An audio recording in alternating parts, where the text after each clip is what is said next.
ताज़ा खबरों के लिए कोणार्क न्यूज़ को सब्सक्राइब करें और बेल आइकन ज़रूर दबाएं। अपना शहर, अपनी बातें, अपना शहर, अपनी बातें, सुबह शाम हर रोज आपके लिए लाते, हम आपके लिए लाते। कहीं पे चोरी, कहीं पे डाका, ब्रेकिंग न्यूज में बगुन टाका, मंत्री मौजी पाड़े का काका, न्यूज अपनी चटपटा पटाका, पटा पटाखा पटा पटाखा। खबर दर खबर पहुँचे आपके घर, देखे न्यूज ये पूरा शहर। News, reviews and interviews, fresh and hot, without excuse. Without excuse, without excuse. So tune in, keep watching. पूरे शहर की बातें, अपना शहर, अपनी बातें, अपना शहर, अपनी बातें, सुबह शाम हर रोज आपके लिए लाते, हम आपके लिए लाते। कोणार्क, अपना शहर अपनी बातें। नमस्कार, स्वागत है आप सबका कोणार्क न्यूज में। मैं मानसी धाम ने आपको ले चलती हूँ कुछ ताजा तरीन खबरों की ओर। कोणार्क, अपना शहर अपनी बातें।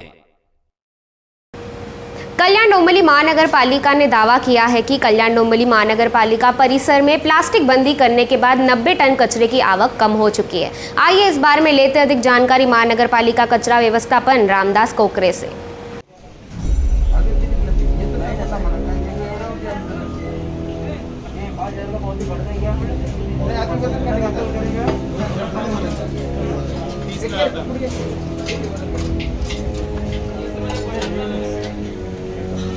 अलग अलग पार्टी है, ठीक है।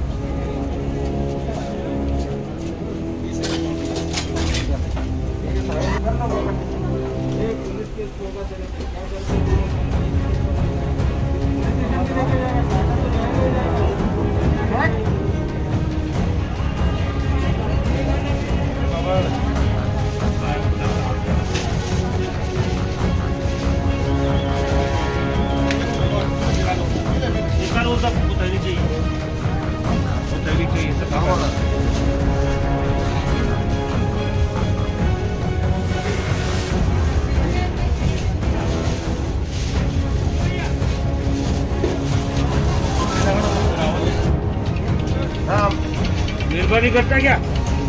कचरा इधर डाल के जाएगा क्या तू?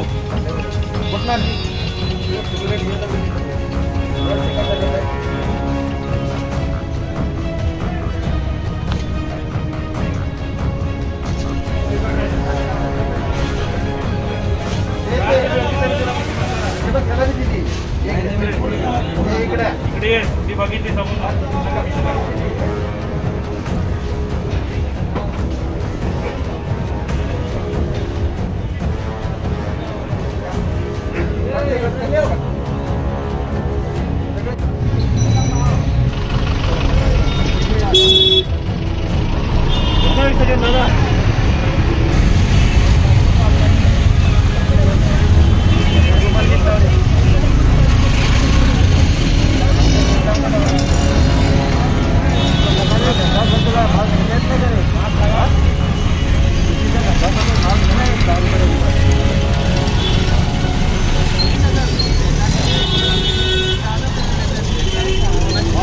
तीन जानेवारी 2022 पासून माननीय आयुक्त डॉक्टर विजय सूर्यवंशी सर यांच्या मार्गदर्शनाखाली आम्ही प्लॅस्टिक बंदी निर्मूलन सप्ताहाचं आयोजन केलं.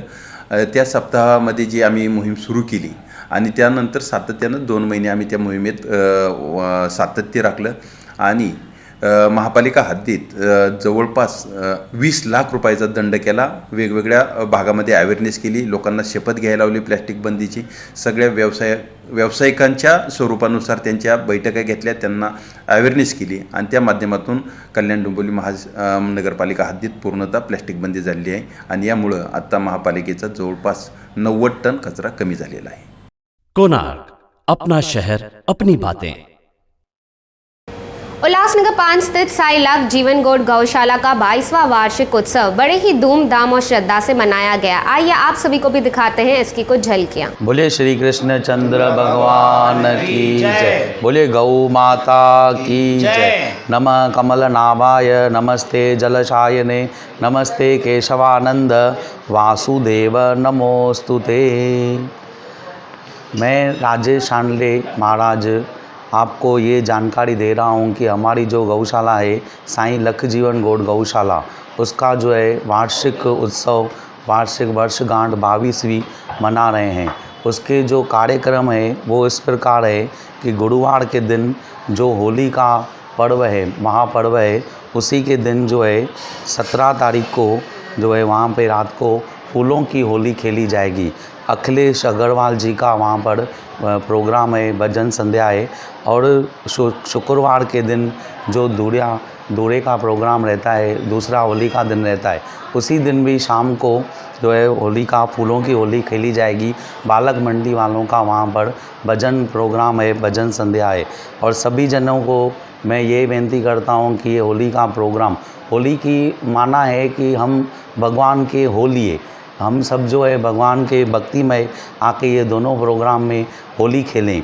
और उसके बाद जो वार्षिक उत्सव तीसरे दिन हमारा वहाँ पे 19 मार्च 2022 को सुबह को 11 बजे कन्या भोजन, लड़कियों को भोजन खिलाया जाएगा। और 12 बजे जो है सूरदास नेत्रहीनों का जो है भोजन होगा। और उसके बाद में रात को 8 से 10 बजे कर भजन संध्या रहेगी। उसके बाद 20 तारीख को रविवार के दिन सुबह 12 बजे ब्राह्मण भोजन, उल्लासनगर के जो हमारे भूदेवों हैं ब्राह्मण, वो वहाँ पर आके भोजन करेंगे। उनके बाद हमारे जो संत महात्मा हैं 1 बजे संत महात्मा आके भोजन करेंगे 20 तारीख को। और रात को जो है 8 बजे से बापूजी मधुसूदन जी का प्रोग्राम है। और 21 तारीख सोमवार को जो है 8 बजे से 10 बजे तक शाम को जो है वहाँ पर भजन संध्या और प्रोग्राम की समाप्ति है। सभी भक्तों से ये निवेदन है कि यहाँ पर आके इन्हीं प्रोग्रामों का लाभ उठाएं।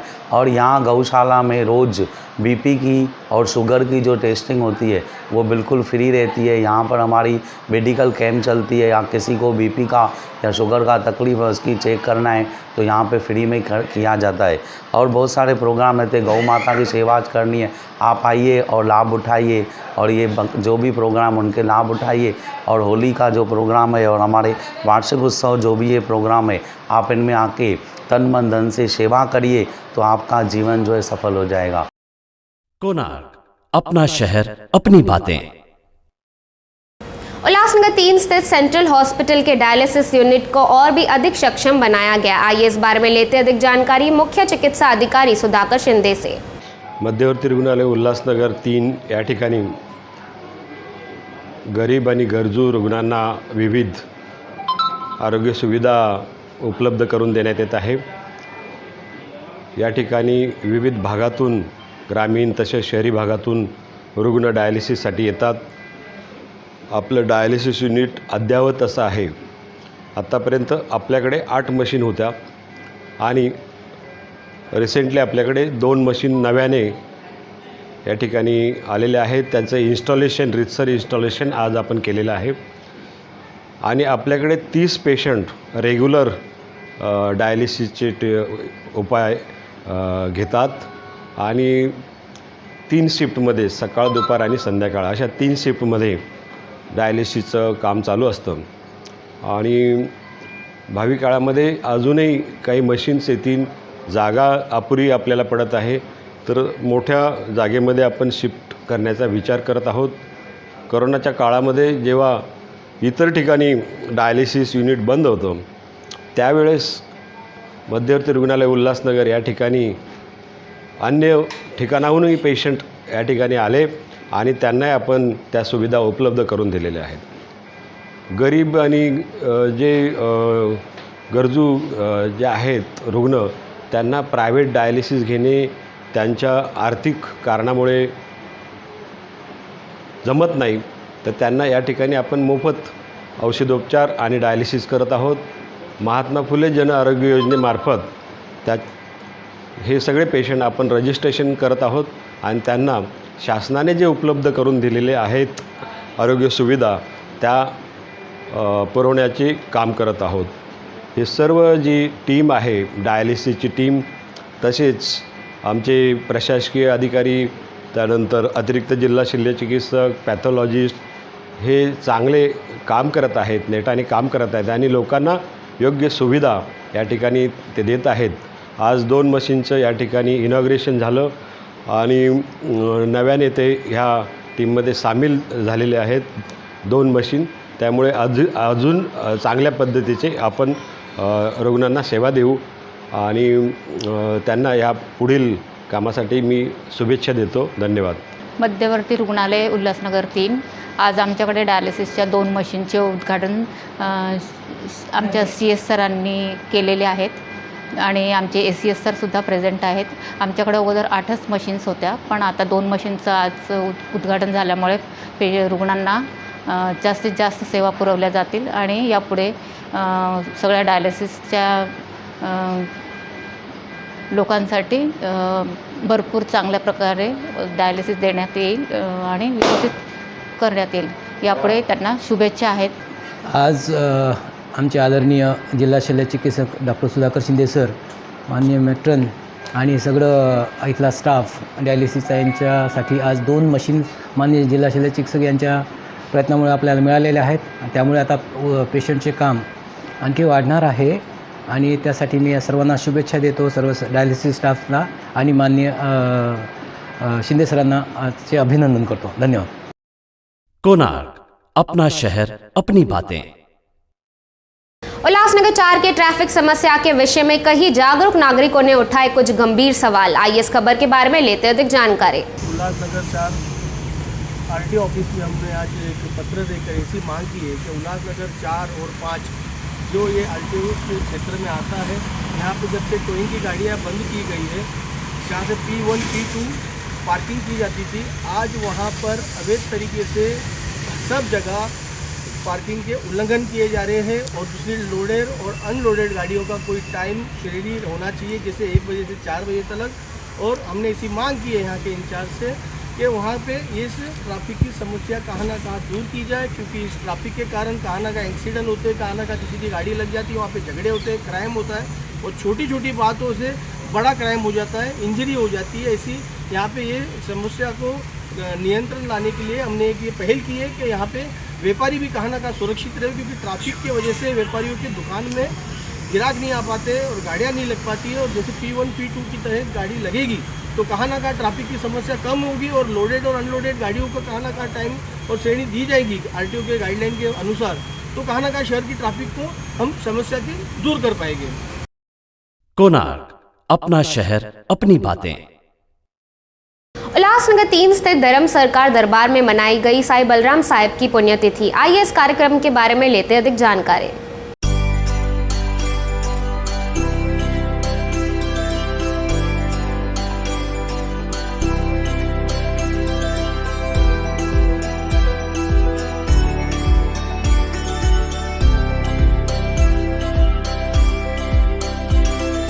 हरिओम. सनातन धर्म की जय, धर्म सरकार की जय. आज अखिल भारतीय सिंधु संत समाज की राष्ट्रीय कार्यकारिणी बैठक थी. ये सौभाग्य है कि आज साईं बलराम साईं का पुण्यतिथि, पुण्य 9 साल का जो था, उस अवसर पर सभी संत जन धर्मदास दरबार में थे और वहाँ प्रसाद ग्रहण किया. जो उनकी सेवा थी अखिल भारतीय सिंधु संत समाज ने, अपितु पूरा सनातन समाज उसको याद करता है कि जो पूरे विश्व में श्रीमद् भागवत रथ यात्रा निकली, वो 70,900 कुछ किलोमीटर और 6 महीने कुछ दिन निकली और लगभग उसमें 2.25 करोड़ रुपए खाली यात्रा का खर्च था. ऐसे विशाल यात्रा को जो आज भी पूरी भारत याद करती है और बड़े बड़े भागवत कथा वक्ता भाई जी जैसे रमेश भाई जी ओझा उस पर गंगा मैया के जब विश्राम लिया था तब पधारे, तब उन्होंने बोला ये अखिल भारतीय सिंधु संत समाज साईं बलराम और मेरे नाम के लिए आपने बहुत बड़ा ये काम किया है, पर ये काम हुआ 2 जनों के एक होने से. तो मैं आज भी सबको यही दूंगा, आप दो भी एक हो जाओ, जो भी काम करते हो एक होके करो, सनातन और समाज एक हो जाएगा। उस दिन पूरे धरा पर जय जयकार होगी। आज साईं बलराम जी को सब लोग याद करते हैं और उनकी पूरी प्रशंसा करते हैं। क्यों? कि उन्होंने एक समाज को नई दिशा दी, समाज को चेतन किया, समाज को जागृत किया। ओम। कोणार्क, अपना शहर, अपनी बातें। उल्लासनगर 4 स्थित 5 दुकान परिसर में बाबा आसनदास साई का स्वर्ण गादी उत्सव बड़े ही धूमधाम से मनाया गया। इस मौके पर हमारे शहर के कई गणमान्य लोग भी उपस्थित थे। आइए आप सभी को भी दिखाते हैं इसकी कुछ झलकियां।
हरिद्वार में स्वामी संतोष कुमार जी अमरावती, सुरेश मकानी जी उल्लासनगर, स्वामी सरदार जी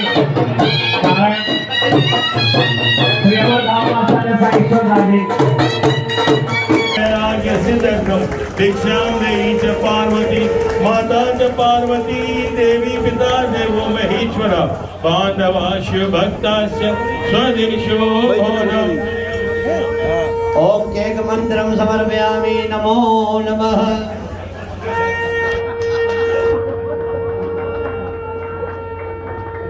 कुछ नवीन नहीं करना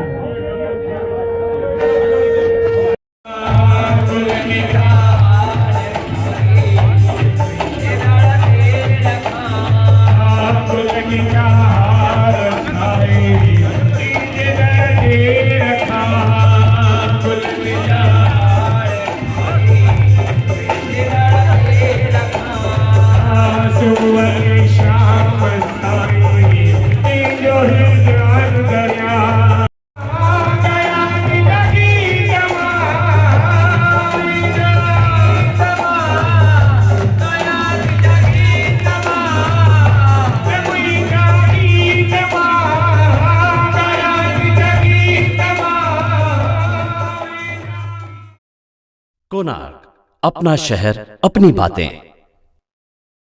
महाराष्ट्र विधानसभा में बजट सेशन 2022 में हमारे शहर के कौन से मुद्दे उठाए जाएंगे, आइए इस बारे में बात करते हैं हमारे शहर के विधायक कुमार एलानी से। महाराष्ट्र विधानसभा में बजट सेशन 2022 में हमारे शहर के कौन से मुद्दे उठाए जाएंगे, आइए इस बारे में बात करते हैं हमारे शहर के विधायक कुमार एलानी से। 3 मार्च से लेकर 24 मार्च तक जो बड़े बजट सेशन चालू हो रहा है, उसमें हमने कुछ क्वेश्चन डाले थे उल्लासनगर के बारे में, कुछ लक्ष्यवेधी डाली थी। उसके बारे में मैंने आज सभी पत्रकार को आज जो इनवाइट करके उसके बारे में जानकारी देने के लिए आप सबको बुलाया। मैं पहली बात तो आप सबका धन्यवाद करता हूं जो इतने बड़े तादाद में आप लोग आए। जो उल्लासनगर के मेन मुद्दे हैं वो मैं कुछ खास मुद्दे आपको बताना चाहता हूं कि जो उल्लासनगर के बारे में हम अधिवेशन में सवाल उठाए हैं वो है सबसे ज़्यादा पहला तो धोखादायक बिल्डिंग। जो धोखादायक बिल्डिंग है उल्लासनगर में, हमारे उल्लासनगर के लिए वो बड़े में बड़ी चुनौती है। जो आज उल्लासनगर में कई सारे बिल्डिंग्स गिर गई है, जो बेचारे वो रहवासी बेघर हो चुके हैं, कोई कहाँ भटक रहा है, कोई रेंट पे रह रहा है, किसको खाने का प्रॉब्लम है, उसको देखते हुए पूरे उल्लासनगर में और जो धोखादायक बिल्डिंग है उनको जल्द से जल्द रीडेवलपमेंट मिले, वो बेघर ना हो। इसके लिए हमने सरकार से मांग की है कि जो भी धोखादायक बिल्डिंग है उनको जल्द से जल्द रीडेवलपमेंट परमिशन मिलनी चाहिए। आज जितनी भी जिसकी बिल्डिंग बनी हुई है कम से कम उतनी उनको रीडेवलपमेंट बिल्डिंग वापस बनाने के लिए मिलनी चाहिए। उसके अलावा हमने सरकार से मांग की है कि उनको 4 FSI मिलनी चाहिए और जो लैंड एरिया है वो 2000 स्क्वायर किलोमीटर के दायरे में हो तो उसमें क्लस्टर लागू होना चाहिए। आज उनको मालिकाना हक मिलना चाहिए, क्योंकि बिल्डर ने बिल्डिंग बना के तो वो कहाँ गए है नहीं है, लेकिन आज जो फ्लैट ओनर्स है वो वहाँ पे रहते हैं। उन बिल्डरों ने अपनी एग्रीमेंट करके फ्लैट्स की एग्रीमेंट सेल डीड करके दे दी है। वो आज लाइट का बिल भर रहे हैं, पानी का बिल भर रहे हैं, मुस्पुल की टैक्स भर रहे हैं, उनके पास एग्रीमेंट है, उनको मालिकाना हक मिलना चाहिए। ऐसी हमारे सरकार से मांग है कि बिल्डर के डॉक्यूमेंट्स ना हो तो भी वो मालिक बन सके। ऐसे हमने सरकार से मैंने मांग की है कि टैक्स पावती हो, चाहे लाइट का बिल हो या उनके पास एग्रीमेंट हो, तो वो अपनी जो पेनल्टी वगैरह भर के उसको रेगुलाइज करके वो रीडेवलपमेंट बिल्डिंग बना सकते हैं। और रेडी रिकनर का जो रेट है 2005 का लगना चाहिए, कम से कम लगना चाहिए, जैसे बिल्डिंग ओनर्स या जो भी यहाँ पे मकान है वो अपनी मकान इजीली रीडेवलपमेंट करा सके। हमारा पूरा प्रयास है इस उल्लासनगर में जो भी धोखादायक बिल्डिंग है, जब भी यहाँ पे बिल्डिंग गिरती है या उसका आसपास का कुछ टुकड़ा स्लैब का गिरता है, आपने देखा होगा मोइनी अपार्टमेंट का एक स्लैब का पोर्शन गिर गया, 7 लोग मर गए, या अन्य कुछ बिल्डिंग्स जो गिर गई है, कहाँ पे शीशमहल बिल्डिंग गिर गई, कुछ उसमें डेथ हो गए। यहाँ पे नेता लोग आते हैं, वो लोग 5-5 लाख रुपया जो उन्होंने उनको जो डेथ हो गए हैं उनको अलाउंस किया था कि हम 5-5 लाख देंगे, वो भी हम सरकार से कोशिश में लगे पड़े हैं कि उनको 5-5 लाख मिलना चाहिए। लेकिन ये डेथ रेशो या जो बिल्डिंग गिर गई है उनको जल्द से जल्द रीडेवलपमेंट मिले, ऐसी हमने अभी 2 दिन पहले मैंने पालक मंत्री से मुलाकात की। उन्होंने मुझे पूरा आश्वासन दिया है कि जल्द से जल्द ये अधिवेशन में मैं कोशिश करके आपको, मैं जो कमेटी है उसमें सेंक्शन करके ज़्यादा करके हो गया है, मैं आपको जल्द से जल्द ये रीडेवलपमेंट की पॉलिसी दूंगा। और ये पूरे उल्लासनगर वासियों के लिए एक बड़ी खुशखबरी होगी कि आपके प्रयासों से इस उल्लासनगर में रीडेवलपमेंट लाई गई और ये उल्लासनगर वापस से बिल्डर या वापस से फ्लैट ओनर्स रीडेवलप कर सकेंगे। ऐसा मेरा पूरा विश्वास है कि रीडेवलपमेंट उल्लासनगर में जल्द से जल्द होगी। हमने उल्लासनगर में एक लॉ एंड ऑर्डर का मुद्दा उठाया है। अभी उल्लासनगर में काफ़ी सारे जगह पे गर्देलू लोग आके गलत काम करते हैं, उनको समझ में नहीं आता, जब भी वो चरस, साफिंग, गांजा या कुछ ये पीते हैं, उसके लिए भी हमने क्वेश्चन डाला है। यहाँ देखा होगा इस शहर में पहले से थोड़ा लॉ एंड ऑर्डर का बढ़ोतरी हुई है, लॉ एंड ऑर्डर बरोबर हो उसके लिए भी हम प्रयास कर रहे हैं। जैसा गोल मैदान है, अभी कुछ लोग जो वॉक करते हैं जो गोल मैदान पे, उनको कुछ लोग आके धक्का मुक्की करते हैं, थप्पड़ लगाते हैं, ऑब्जेक्शन उठाते हैं, भाई यहाँ पे क्या कर रहे हो। इसके लिए हमने पुलिस को भी शिकायत की, पुलिस को शिकायत काफ़ी टाइम की है, लेकिन पुलिस ने सुनने की वजह से हम उसका शिकायत सरकार में भी की है। उसके लिए क्वेश्चन भी डाला है कि लॉ एंड ऑर्डर उल्लासनगर का जो भी जहाँ पे भी है, चाहे स्टेशन के सराउंडिंग में हो, चाहे गोल मैदान हो या सपना गार्डन हो, या यहाँ पे भी उल्लासनगर 1 नंबर से लेके 5 नंबर तक वो लॉ एंड ऑर्डर बराबर हो। उसके अलावा कारपोरेशन में जो स्टाफ कम है या ऑफिसर्स कम है, वो उल्लासनगर कारपोरेशन में ऑफिसर्स भी बराबर होने चाहिए। उसके अलावा सेंट्रल हॉस्पिटल में हमें एक नर्सिंग कॉलेज की ज़रूरत है। उसके पीछे जो प्लाट पड़ा है वहाँ पे एक नर्सिंग कॉलेज होना चाहिए। दूसरा, सेंट्रल हॉस्पिटल के बाजू में एक 4 माले की नई बिल्डिंग हो, जिसमें आज जो उल्लासनगर में इमरजेंसी में बेड्स की रिक्वायरमेंट है वो बेड्स बढ़ोतरी होनी चाहिए, क्योंकि उल्लासनगर में जो सेंट्रल हॉस्पिटल में जो सुविधा के लिए यहाँ पे काफ़ी सारे जो बाजू आजू के गांव है प्लस उल्लासनगर वासी है वो फुल लगी पड़ी है। उसके लिए भी सेंट्रल हॉस्पिटल के लिए मांग की है कि एक 4 माले की नई और एक बिल्डिंग बनाई जाए। उसके अलावा साईं बाबा मंदिर के पास एक MACB का सब स्टेशन लगना चाहिए, जो 1, 2, 3 की जो भी तकलीफ़ें हैं वो दूर हो, मेंटेनेंस बरोबर हो, ट्रांसफार्मर्स के लिए जो जो रिक्वायरमेंट्स है वो पूरी होनी चाहिए। काफ़ी सारे मुद्दे हैं जो हमने यहाँ पे लिए हुए हैं। एक जो यहाँ पे फ्लैट्स गिर गए हैं, बिल्डिंग्स गिर गई है, उनके लिए एक ट्रांजिट कैंप होनी चाहिए। या कभी एक्सीडेंट होता है या बिल्डिंग गिर जाती है, फिर उनके लिए सरकार अपना यहाँ से ढूंढ रही है कि कहाँ जाए, कैसे उनको रखे, किधर रखे। तो उसके लिए MMRD या गवर्नमेंट एक करीबन 80-100 करोड़ की बजट का एक ट्रांजिट कैंप बनानी चाहिए।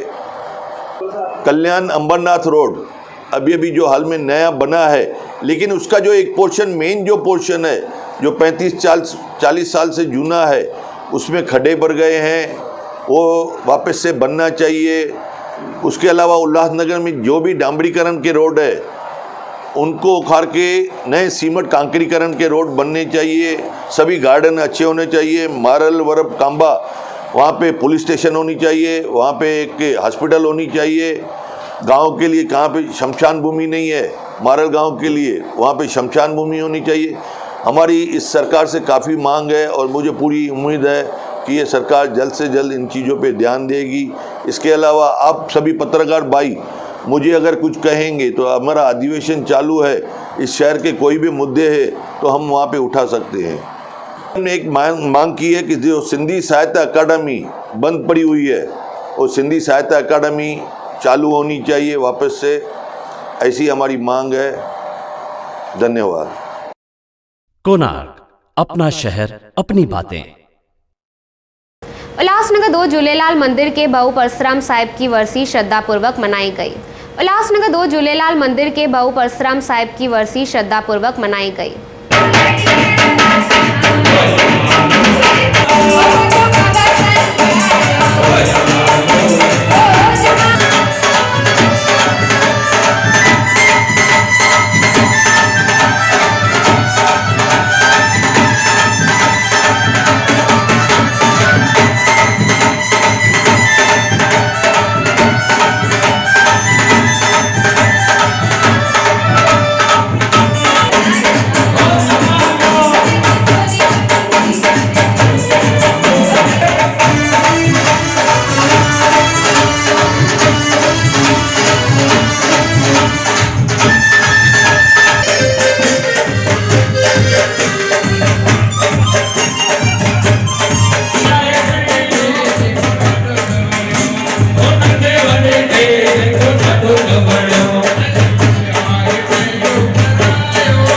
अॼु असांजे पूज बाबा साहिबनि जी 27वीं वर्सी आहे।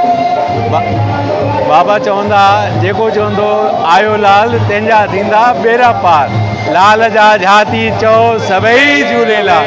बाबा चवंदा जेको लाल खे प्यार सां हिकु दफ़ो सॾींदो, लाल उन जा घर वेठे काज रास कंदो। आयो लाल सभई चओ झूलेलाल। आयल सभिनी प्रेमियुनि जो, साहिब जो ऐं सभिनी जो, नरेश दुर्गाणी, दादा रामचंद जो सभिनी जो स्वागत आहे। सभिनी खे वर्सीअ जो लख लख वाधायूं। अॼु असां हिन झूलण जे मंदर में आया आहियूं। असांजे बाबा साईं परसराम जिन जी वर्सी आहे। हिन वर्सीअ ते इहा मौज हर साल हिते लॻंदी रहंदी आहे।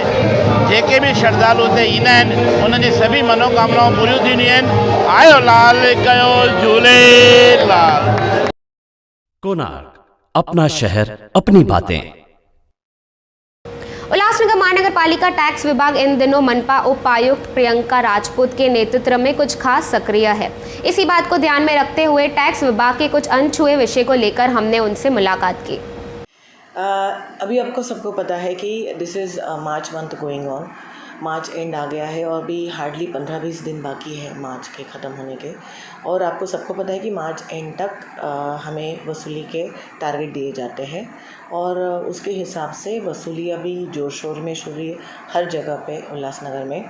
तो कल मैं भी कभी कभी बाहर निकलती हूँ अपनी टीम को सपोर्ट करने के लिए, या सामने वाले जो करदाता है उनको भी कभी कभी ऑफिसर्स आते हैं समझाने के लिए, तो वो बहुत बार समझ जाते हैं।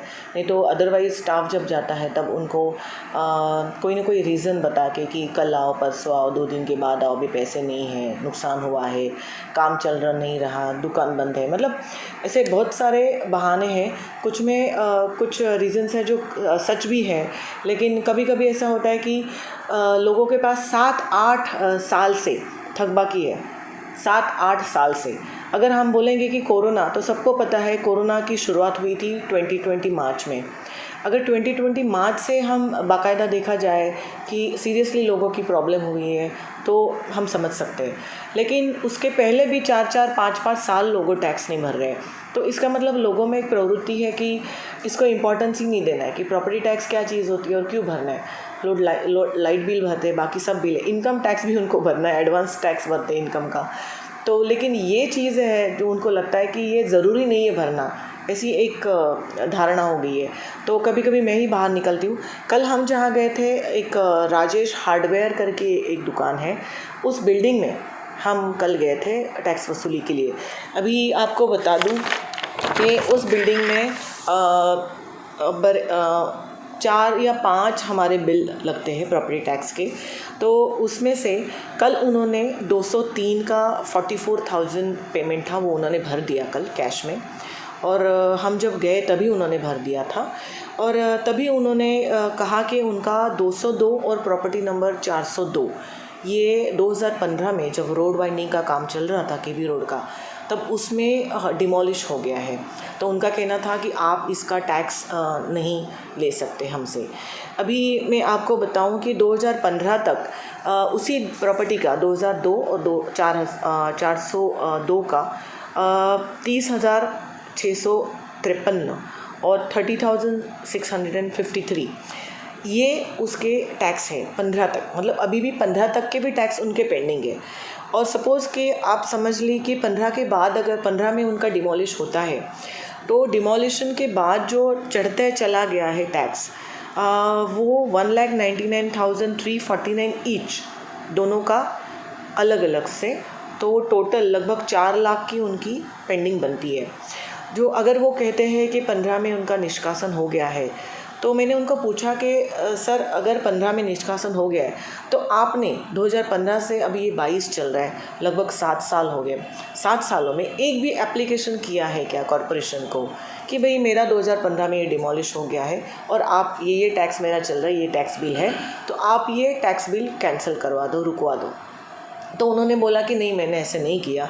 तो मैंने उनको पूछा क्यों नहीं किया, तो उनका कहना है कि महानगर पालिका ने ही तोड़ा है रोड वाइंडिंग में, तो महानगर पालिका को पता है तो उन्होंने कर देना चाहिए रिड्यूस। अभी मैं सबको ये बताना चाहती हूँ कि महानगर पालिका एक संस्था है। ये संस्था आपको अगर टैक्स लेवी कर रही है तो हमारे पास कुछ डॉक्यूमेंट्स है या कुछ पेपर्स है, उसके आधार से करते हैं। लेकिन अगर कहीं कोई टैक्स गलत है या टैक्स रुकवाना है या चेंज ऑफ नेम है या चेंज ऑफ यूज़ है, तो आपको एप्लीकेशन करना है, ये नियम है। आप कॉरपोरेशन को एक एप्लीकेशन सादा करना है आपको, जिसके ऊपर फिर हम लोग डिसीजन ले सकते हैं, नियम के हिसाब से हम काम करेंगे। तो ये मैंने उनको पूछा तो बोला नहीं, हमने तो नहीं किया है। मतलब आपको भी अपनी प्रॉपर्टी की तरफ जागरूकता होना चाहिए। आज अगर आपकी प्रॉपर्टी में कोई एनक्रोचमेंट करता है तो आप हमारे यहाँ एप्लीकेशन करते हैं ना कि ये एनक्रोचमेंट की है, आप ये तोड़ दो। मतलब आप जागरूक हो, आपकी प्रॉपर्टी के ऊपर आप खुद जागरूक होना ये भी ज़रूरी है। उनके यहाँ और भी 3 प्रॉपर्टीज़ है मेरे हिसाब से जिनका अभी भी पेंडिंग है टैक्स। वो है 201, 1,79,141 as per my record pending है। 401, 1,79,141 as per my record pending है। और 301 प्रॉपर्टी जो उनकी है उसमें 71,228 ये टैक्स अभी भी पेंडिंग है, और वो ये प्रॉपर्टी अभी भी अस्तित्व में है, डिमोलिश नहीं हुई है। और जो डिमोलिश प्रॉपर्टी है, ऐसा उनका कहना है, उसका भी 30,653 के हिसाब से 2015 तक लगभग 60,000 टैक्स बाकी है। वो तो उनको भरना ज़रूरी है। दूसरी चीज़ ये है कि उनका जो कहना है कि आप देखो कि आप ये निकाल दो टैक्स, तो उसके बारे में मुझे आपको एक बताना है कि एज़ पर कॉरपोरेशन के नियम के हिसाब से जो भी टैक्स अनरिकवरेबल है, जो हम लोग रिकवर नहीं कर सकते, फॉर एग्ज़ाम्पल जो भी कंस्ट्रक्शन है जो अभी अस्तित्व में नहीं है, डिमोलिश हो चुके हैं, या फिर डबल एंट्रीज़ है, मतलब ABCD नाम के व्यक्ति के नाम पे एक प्रॉपर्टी थी और फिर बाद में XYZ ने वो ख़रीदी, अभी ABCD के नाम पे भी टैक्स चल रहा है और XYZ के नाम पे भी टैक्स चल रहा है, तो ये डबल एंट्री हो जाती है।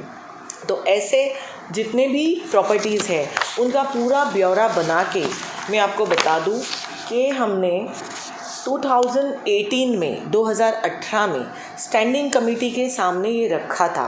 बेसिकली महाराष्ट्र महानगर पालिका अधिनियम एक्ट जो है उसमें सेक्शन 152 है, उसके अनुसार ये जो भी निर्लेखित कर सकते हैं जिसकी रिकवरी कभी नहीं हो सकती, ऐसी यादी या ऐसे जो प्रॉपर्टीज़ हैं उनका टैक्स आप स्टैंडिंग कमेटी जो हमारी महापालिका की है उनके सामने रख के रद्द करवा सकते हो। तो 2018 में जब मैं यहाँ नहीं थी तभी हमारी टीम लीडर ने ये तभी लगभग 8,970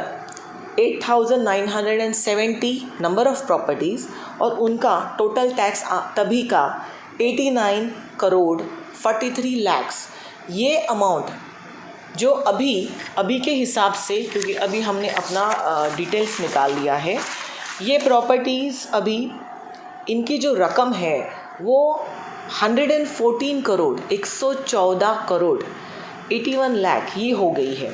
अगर 2018 में जब हमने प्रशासन कोई भी फाइल पुटअप करता है, हमारे सब रिमार्क्स है इस पे कि ये आप निर्लिखित कर सकते हो एज़ पर लॉ।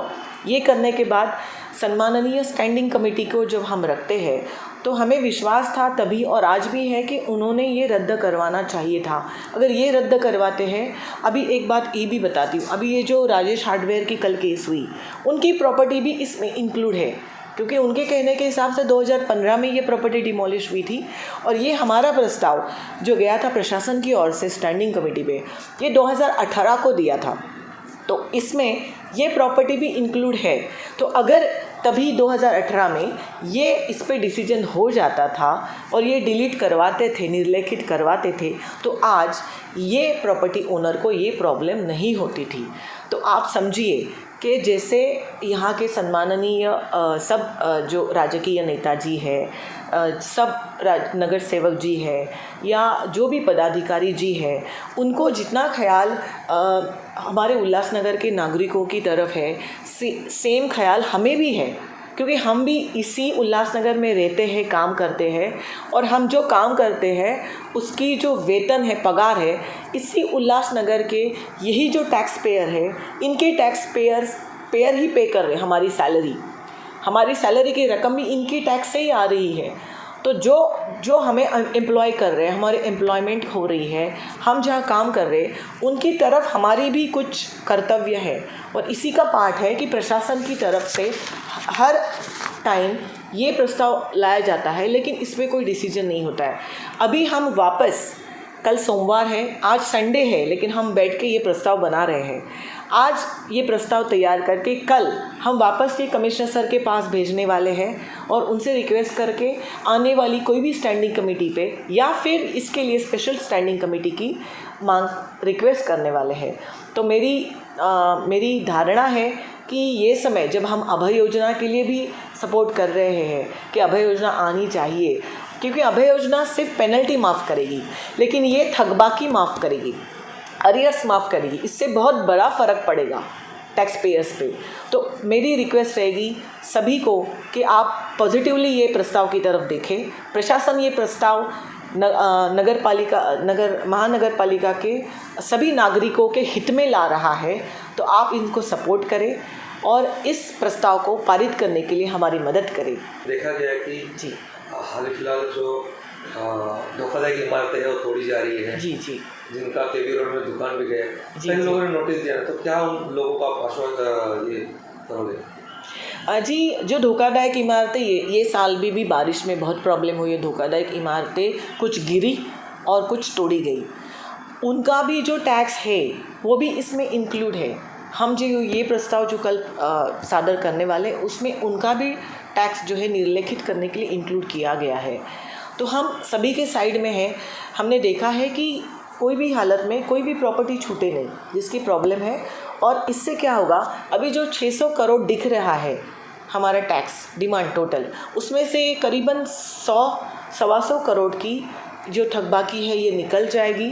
तो जो भी अभी क्लियर पिक्चर जो शाश्वत है, जो रियल पिक्चर है वो सामने आएगा। नहीं तो अभी जो है उससे बढ़ता जाएगा, हर साल कम नहीं हुआ। 2018 में अगर ये डिसीजन हुआ होता तो बहुत फ़र्क पड़ता था अभी के डिमांड पे।